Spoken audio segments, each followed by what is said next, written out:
Donc Steren vous a parlé des coûts et bénéfices au sens large. Moi, je vais essayer de zoomer un petit peu plus en parlant du bien-être des éleveurs, et en particulier des éleveurs de porcs. Donc tout d'abord, il s'agit de définir ce qui est le bien-être de l'éleveur. Donc c'est une définition qui a été réalisée par Coralie Cocherel dans le cadre de son stage de fin d'études, encadré par Morgane Leroux, et qui s'est inspirée du travail que j'ai moi-même réalisé en bovin, qui a été présenté l'année dernière aux Journées Litexpert. Donc elle a défini le bien-être de l'éleveur selon 5 axes, à savoir le physique, donc, qui est lié aux facteurs de risque liés à la charge physique du travail, l'axe mental qui comprend à la fois le psychique et le cognitif, c'est-à-dire ce qui est lié aux émotions ou à la charge mentale du travail. Ensuite, on a l'axe social qui prend en compte l'ensemble des interactions sociales que peut avoir l'éleveur au sein de son élevage, mais aussi avec son environnement social extérieur. On a une dimension environnementale qui en fait est l'environnement de travail dans lequel s'inscrit l'éleveur. Et enfin, un axe économique qui va comprendre par exemple des critères tels que la performance des animaux ou l'investissement nécessaire à la mise en place d'une pratique. Et donc, une fois qu'on a ces définitions, ces 5 dimensions, on se demande quel est l'impact de la mise en place de solutions de pratique en faveur des porcs sur le bien-être de l'éleveur, et en particulier du coup sur l'ensemble de ces dimensions.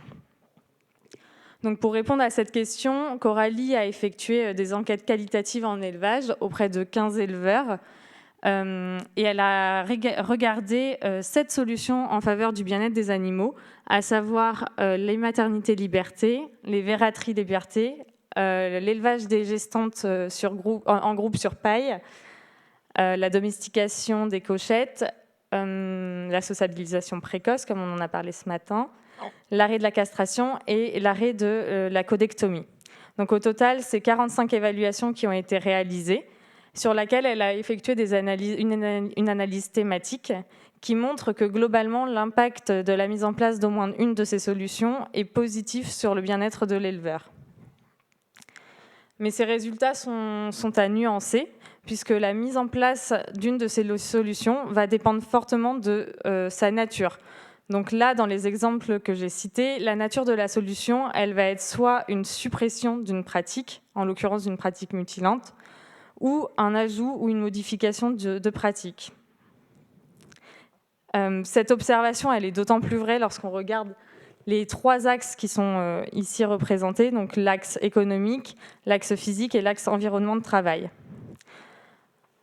Donc, ce qui est, par exemple, pour l'arrêt d'une pratique, on va avoir la suppression finalement d'actes chronophages et difficiles physiquement pour l'éleveur, qui peuvent être parfois remis en perspective dû à des épisodes, par exemple, de codophagie, mais qui globalement vont donc améliorer l'axe physique pour l'éleveur. Pour ce qui est de la modification d'une pratique, on va avoir alors notamment si ça implique une modification de logement, on va avoir un gros investissement qui va être mis en place par l'éleveur et qui va donc avoir un impact négatif sur l'axe économique, mais en parallèle qui va permettre à l'éleveur de prendre en compte son environnement de travail et donc d'améliorer à la fois son environnement et sa charge physique de travail avec un confort en fait dans le bâtiment.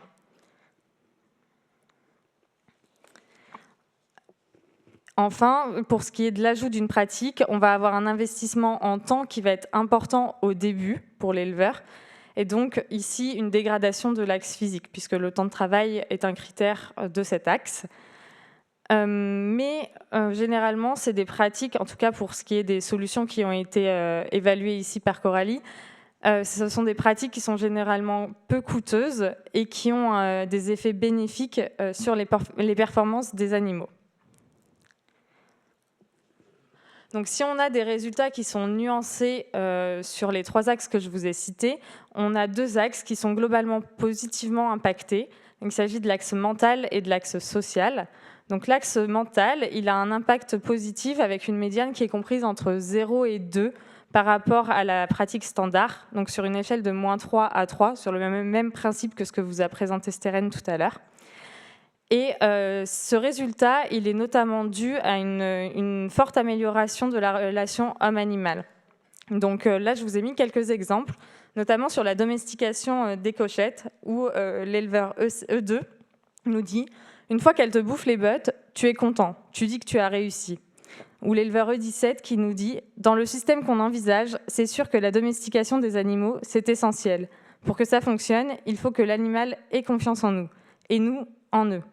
Une vraie relation qui se crée. » Pour ce qui est de la sociabilisation précoce, on a un autre éleveur qui nous dit « De voir les cochons qui sont heureux, qui jouent ensemble, qui passent d'une trappe à l'autre, c'est vrai que c'était content de voir ça. » Donc on voit bien ici la relation animale qui a été mise en place à travers ces pratiques et qui contribue à l'impact positif sur le bien-être de l'éleveur. Pour ce qui est de l'axe social, on retrouve les mêmes résultats, donc c'est-à-dire un impact positif avec une médiane comprise entre 0 et 2 par rapport à la pratique standard. Et ceci s'explique notamment par un sentiment de fierté pour l'éleveur qui se sent valorisé à la fois lui de sa personne et qui sent son travail valorisé auprès notamment de la société. Donc toujours sur les maternités liberté avec l'éleveur E17 qui nous dit « Moi je suis fier de mon truc. Sans déconner, actuellement quand tu fais des visites avec du grand public, là c'est royal parce que tu montres comment on fait et vers quoi on va évoluer. » Un autre éleveur nous dit sur la domestication des cochettes « Je sais qu'à l'extérieur, quand on parle de chez moi, que ce soit le technicien ou autre, disent « Tu peux y aller, c'est agréable de travailler là-bas, les animaux sont cool. » Donc on retrouve bien cette notion de fierté, de valorisation, que ce soit auprès du grand public, mais aussi auprès des collègues au sens large, techniciens ou même autres éleveurs. Et une attractivité aussi potentielle des salariés. Donc si, comme je l'ai dit, la nature de la solution, sur les solutions qu'on a ici évaluées, a un impact sur le bien-être de l'éleveur, pour une même solution, on va avoir d'autres facteurs qui vont influencer ces impacts, à savoir les modalités de mise en œuvre, le temps de recul que va avoir l'éleveur sur la mise en place de sa pratique. Donc c'est un peu, je fais le parallèle encore une fois avec ce que fait Steren, le temps de recul de l'éleveur sur sa solution est important. Le profil ou les motivations de l'éleveur vont aussi avoir un impact, à savoir est-ce que l'éleveur met en place sa solution pour des notions de réglementation ou bien pour répondre à ses propres motivations et ses valeurs. Donc ici, je vous ai présenté des résultats issus de la méthodologie en porc, avec une évaluation effectuée en élevage porcin, mais qui s'est inspirée de ce qui a été fait en élevage bovin, et qui montre finalement que ce qui a été fait en bovin peut être répété et utilisé en élevage porcin, et les modifications effectuées peuvent être elles-mêmes réutilisées pour l'élevage bovin, avec des critères qui permettent d'évaluer le bien-être de l'éleveur. En tout cas, dans les deux cas, donc c'est-à-dire que ce soit pour les éleveurs bovins comme pour les éleveurs porcins, on a les mêmes tendances, c'est-à-dire une tendance à une fragilité sur les axes physiques et économiques, mais une amélioration globale du bien-être de l'éleveur, notamment avec l'amélioration des axes mental et social.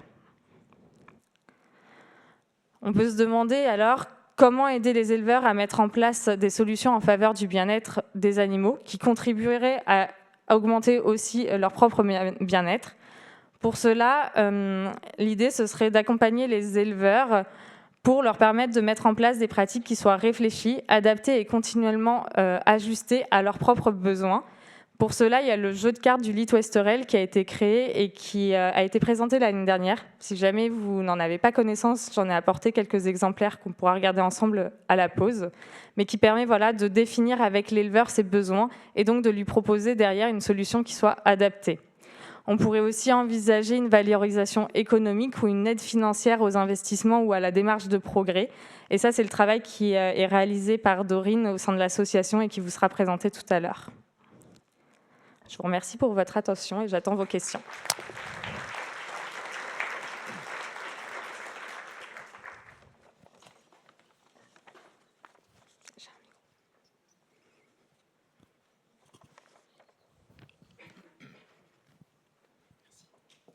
Oui, bonjour, donc Yvonne Rousselière, service bâtiment de l'IFIP. J'aurais une petite question sur quand une bonne pratique est mise en place suite à la construction d'un bâtiment neuf. Est-ce que vous avez réussi à isoler les satisfactions, on va dire, de l'éleveur vraiment en lien avec la bonne pratique en question, des satisfactions qu'il pouvait avoir par rapport à d'autres aspects. Je vais prendre un exemple très concret. Un éleveur qui va monter une maternité liberté, la plupart du temps, il va à la fois monter une maternité liberté, mais il va en profiter pour qu'elle soit un peu plus lumineuse, avec des plus grandes fenêtres, avec des matériaux probablement qui se lavent un petit peu mieux. Donc il va y passer moins de temps au moment donc, du vide sanitaire. De ce fait-là, quand il se dit satisfait de sa maternité liberté, est-ce qu'il n'y a pas une confusion qui peut être faite entre des choix qu'il aurait pu faire dans une maternité bloquée, qui aurait été plus facile à laver, qui aurait été plus lumineuse, où finalement il n'aurait déjà été très content sur pas mal d'aspects, et la maternité liberté qui vient rajouter peut-être un élément de satisfaction supplémentaire. Est-ce que vous avez réussi à faire cette distinction-là quand vous avez discuté avec vos éleveurs? Alors, pas trop, parce que comme je l'ai mis sur ma diapo, justement, en fait, comme tu l'as dit, la modification de logement, et notamment quand on a des constructions neuves, fait que l'éleveur inclut ses propres besoins dans ses réflexions. Donc c'est difficile à isoler, mais on a quand même, je me suis noté des verbatims, tu vois, j'avais anticipé ta question. On a quand même des éleveurs qui viennent nuancer ça ou qui se rendent compte a posteriori quand même qu'il y a des choses qu'ils auraient peut-être pu mettre en place différemment, je ne sais pas. Mais tu vois, sur la maternité liberté, là, j'ai un exemple d'un éleveur qui dit qu'avant, on se cassait pour racler derrière les truies, mais à contrario, un autre qui dit case 25% plus grande, 25% pardon, plus de temps. Donc en fait, je pense que c'est très intrinsèque à l'éleveur. Et que ça va dépendre par quel angle en fait, quel angle il a pris pour la construction de sa maternité liberté. Est-ce qu'il est arrivé avec un regard animal centré ou avec un regard éleveur centré? Morgane, tu veux rajouter quelque chose? Ouais, en complément, en fait, si tu veux, Coralie, quand elle allait voir les éleveurs, les échanges étaient enregistrés et elle retranscrivait tout. Et en fait, on a quand même réussi à distinguer, par exemple, quand les éleveurs avaient une maternité liberté neuve, quand elle les interrogeait sur les impacts sur l'axe mental, des fois, il y en avait qui commençaient en disant « oh, bah, c'est super, c'est super. Bon, bah, ok, trop bien, mais pourquoi c'est super ?» Et ils nous disaient « ah, bah, c'est super lumineux. » D'accord, mais en fait, c'est pas sur la maternité, enfin sur la partie vraiment absence de contention. Est-ce que par rapport à ça, et en fait, Coralie les relançait là-dessus. Donc, dans les verbatims, on a quand même réussi à faire un tri entre ce qui était vraiment relatif à l'environnement qui accompagnait les solutions de bien-être animal et à la solution de bien-être animal en tant que telle. Après, très certainement, oui, peut-être qu'on n'a pas réussi à extraire entièrement. Mais en tout cas, on a fait quand même vraiment un gros tri entre ce qui était relatif à, du coup, à l'augmentation de la lumière, à l'augmentation de l'espace, dans les couloirs ou des choses comme ça, pour pas que ça vienne trop mettre le bazar dans l'analyse, quoi.